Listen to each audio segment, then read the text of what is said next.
warahmatullahi wabarakatuh. Selamat malam rekan-rekan semuanya. Tadi pagi dan siang sudah kami sampaikan bahwa KPK melakukan kegiatan tangkap tangan di Riau, tepatnya di Kabupaten Kuantan Singingi atau Kuansing ya, dan turut diamankan beberapa orang. Setelah kemudian dilakukan permintaan keterangan dan juga dilakukan gelar perkara di Gedung Merah Putih KPK, kami menyimpulkan adanya dugaan peristiwa pidana dalam kegiatan tangkap tangan ini dan kemudian menemukan pihak-pihak yang bisa dipertanggungjawabkan secara hukum. Oleh karena itu malam ini kami sampaikan perkembangannya terkait hal tersebut, siapa yang ditetapkan sebagai tersangka, konstruksi dan kronologisnya seperti apa, serta pasal-pasalnya ya, yang diterapkan berdasarkan bukti permulaan yang cukup yang telah kami miliki. Hadir malam hari ini pimpinan Ibu Lili dan juga pelaksana harian Deputi Penindakan atau Pak Dirdik, Pak Setio. Nanti akan dibacakan poin-poin terkait dengan perkembangan kegiatan tangkap tangan dimaksud, gitu ya. Kami silahkan pimpinan untuk menyampaikan dan nanti berikutnya kami silahkan teman-teman boleh bertanya khusus untuk perkara ini saja ya, terkait dengan perkembangan kegiatan tangkap tangan ini, begitu ya. Malam hari ini untuk kegiatan penyampaian kepada masyarakat hasil tangkap tangan dimaksud, kami belum menghadirkan para tersangka ya, termasuk juga barang bukti karena saat ini masih ada di Riau untuk kebutuhan proses pemeriksaan dan penyidikan lanjutan ya, karena saat ini tentu sudah masuk ke proses penyidikan begitu di sana gitu ya. Nanti akan dijelaskan lebih lanjut oleh pimpinan ataupun Pak Dirdik terkait dengan ini ya. Silakan Ibu Lili untuk bisa menyampaikan terkait dengan perkembangan dari kegiatan tangkap tangan dimaksud. Kami silakan Bu. Terima kasih Mas Ali. Assalamualaikum warahmatullahi wabarakatuh. Selamat malam pada rekan-rekan sekalian.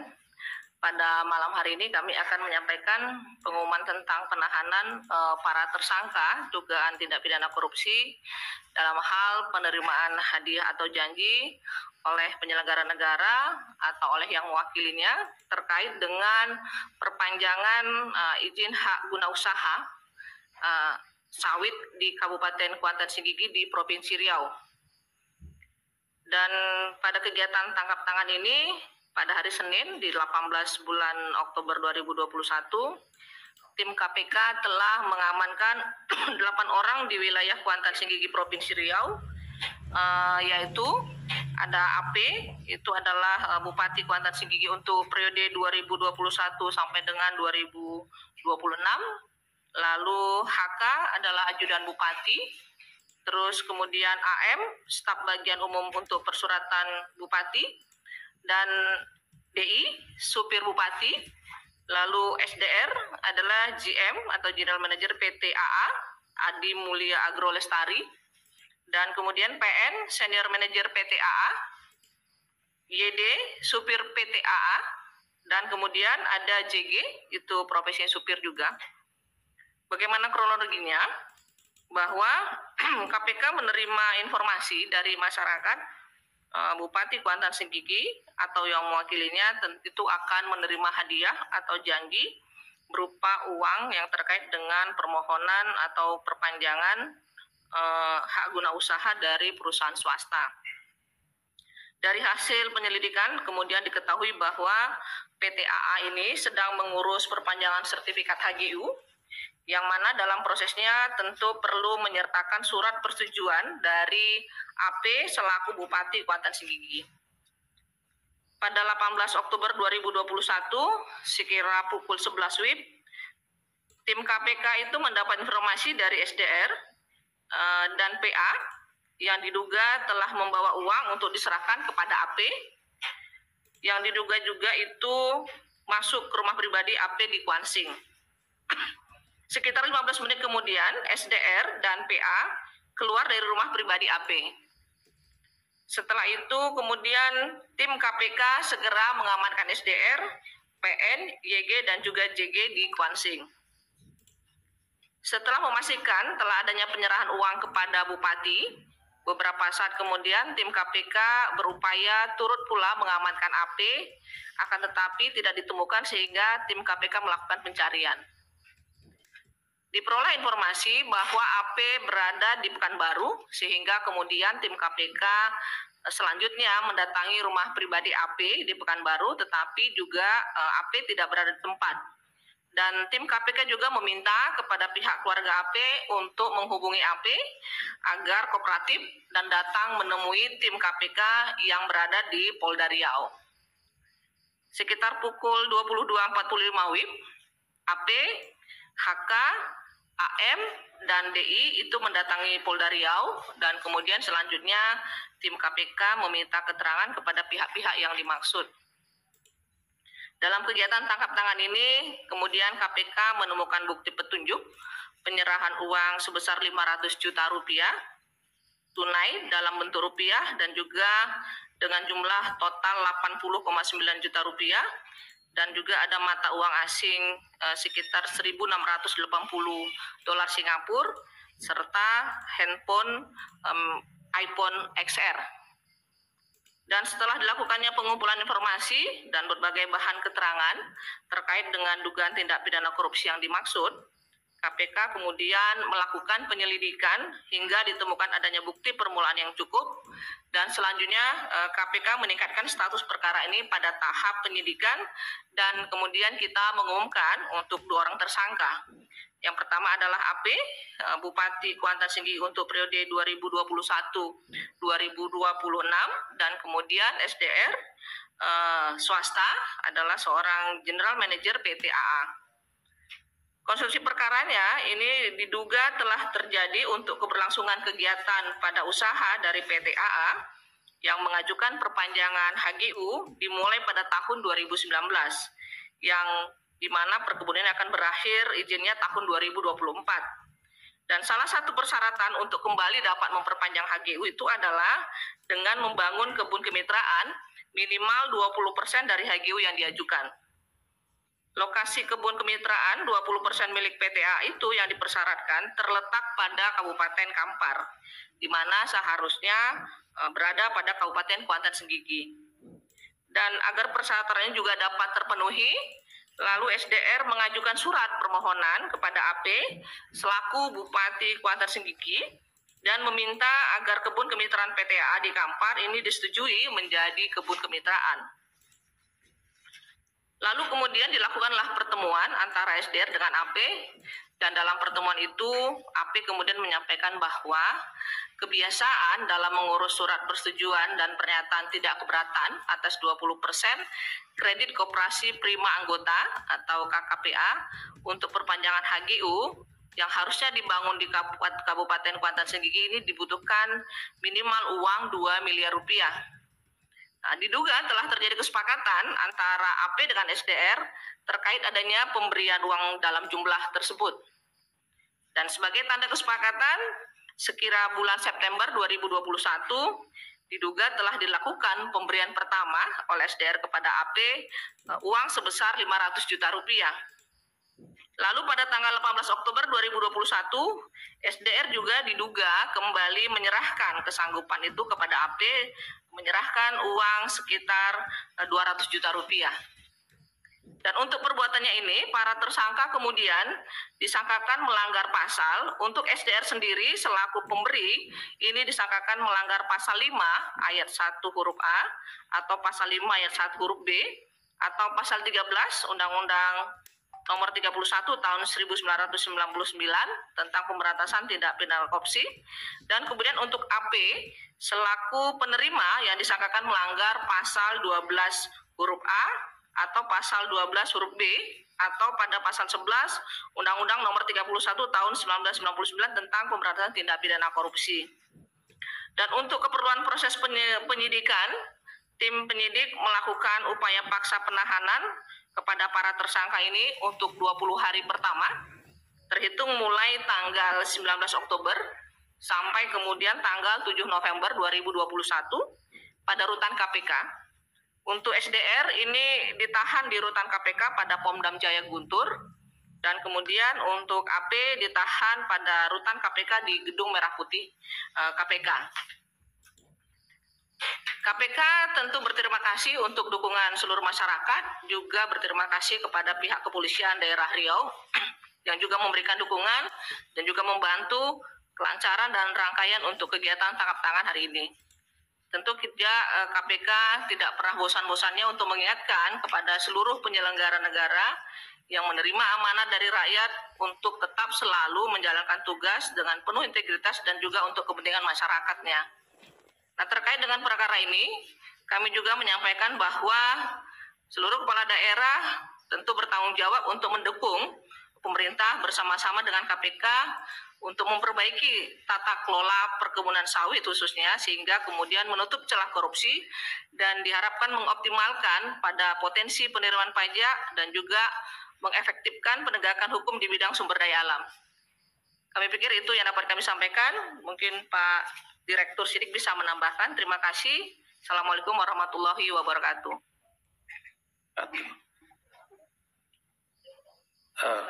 Baik, terima kasih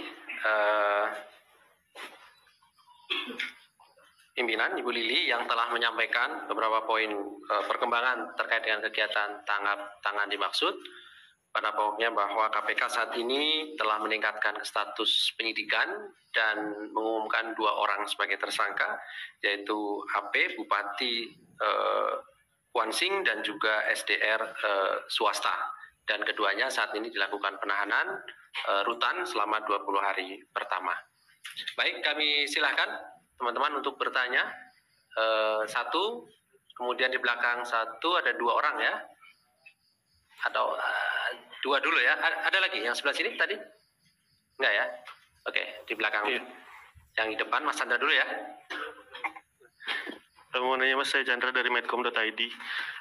Pertama pertanyaannya adalah pengacaranya Pak Bupati ini menolak disebut OTT. Dia bilang katanya nggak ada barang bukti atau nggak sedang pemberian uang gitu. Boleh minta tanggapan terkait hal itu.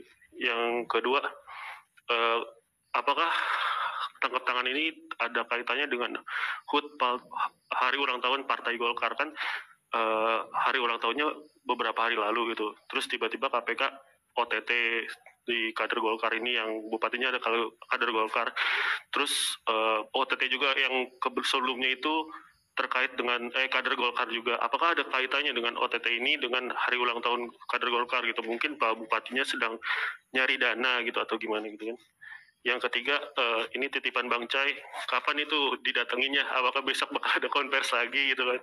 Itu Bang Cai itu nanya. Soalnya nggak ada fotonya gitu katanya.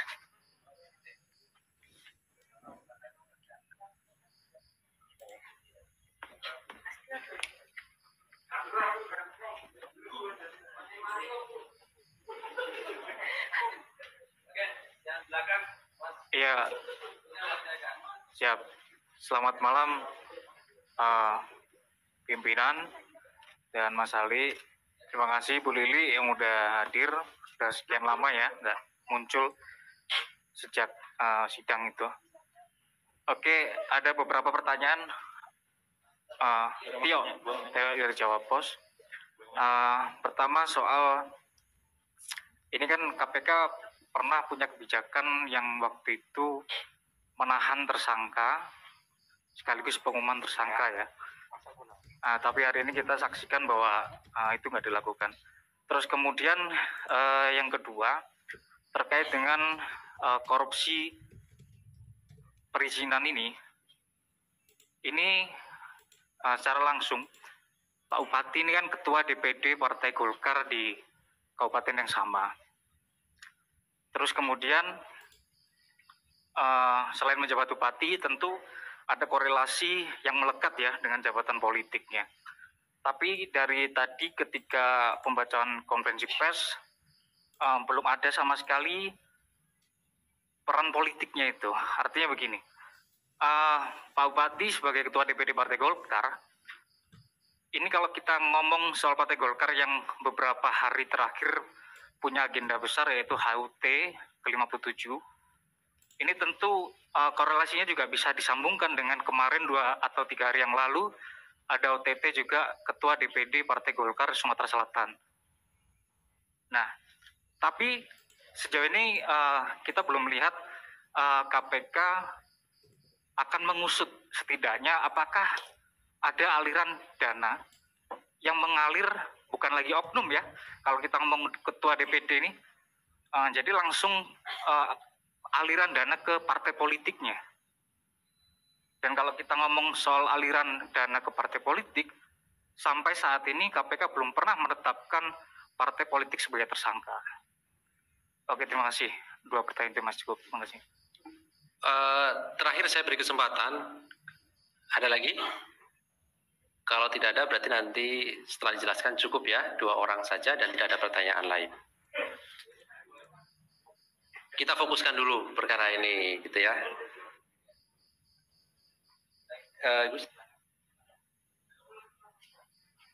Nanti Mas tambah ya.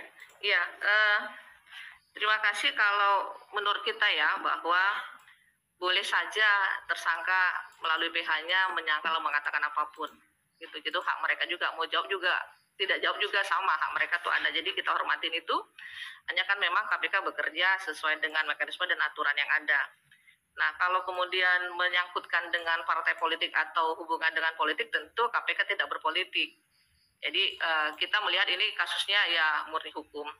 Dan kalau memang hari ini kita belum menghadirkan sebagaimana keputusan pimpinan tentang menghadirkan orang dan menetapkan tersangka, tentu kita melihat pada efisiensi jarak tempuh yang begitu jauh. Kalaupun memang mau dihadirkan, pasti menunggu satu dari Kuansing gitu. Jadi kan besok dipastikan oleh Pak Dirsidik juga, beliau dua-duanya akan hadir di sini. Jadi mungkin teman-teman jurnalis besok bisa bertemu lagi dengan mereka, tapi kita tidak ada konferensi pers untuk itu.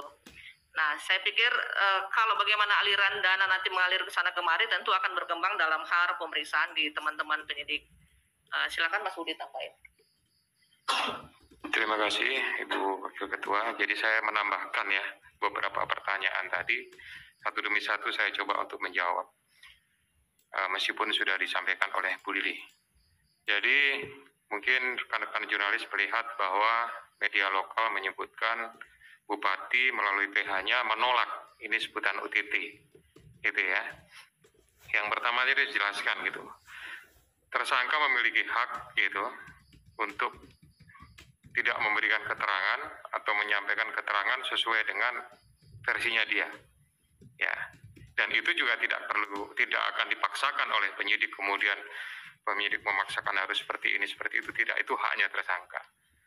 Kemudian yang kedua, tentunya penyidik sudah mendapatkan alat bukti yang lain yang sudah diyakini, ya, artinya yakin berdasarkan alat bukti tersebut patut diduga telah terjadi pemberian dari pihak tadi SDR kepada API. Nah, itulah yang meyakinkan kepada penyidik untuk kemudian meningkatkan atau menetapkan status daripada pihak SDR dan API sebagai tersangka. Itu. Kemudian tadi masalah partai, mungkin saya tidak perlu singgung lagi karena sudah jelas dari Bu Lili. Masalah kapan dibawa ke Jakarta, secepatnya. Gitu. Begitu kegiatan selesai, ini rangkaiannya dengan pertanyaan Mas Tio tadi, bahwa saat ini tidak dihadirkan. Ya, jadi harapan kami sebetulnya secepatnya bisa, tapi tentu ada masalah-masalah teknis di lapangan, ada kepentingan-kepentingan penyidik, itu yang tentunya kami juga dibatasi waktu. Ya, artinya bahwa penetapan waktu 1 kali 24 jamnya juga harus segera diberikan kepastian kepada para pihak tersebut. Nah, sehingga konferensi pers kita lakukan, ya tentunya setelah melakukan proses pemeriksaan terhadap yang bersangkutan atau para tersangka, kemudian menyelesaikan proses administrasi penyidikannya. Kemudian yang berhubungan dengan masalah aliran dana, Ini ya sampai saat ini tentu kita tidak melakukan kegiatan yang menduga-duga tanpa ada alat bukti, kemudian hanya melakukan perkiraan saja. Kalau memang tentunya dalam proses penyidikan ada, tentu ini akan terang, akan terbuka. Rekan-rekan jurnalis bisa mengikuti proses pemeriksaan di persidangan, tentu akan bisa kelihatan bahwa kalau memang ada nuansa seperti aliran dana ke partai politik, kemudian korelasi peran daripada yang bersangkutan selaku ketua partai di wilayah Wansing ataupun di Riau, ini nanti semuanya pasti akan terungkap. Tapi untuk saat ini penyidik masih fokus, masih mendalami terhadap perbuatan yang sudah disampaikan sesuai dengan konstruksi tadi. Demikian tambahan dari saya. Terima kasih.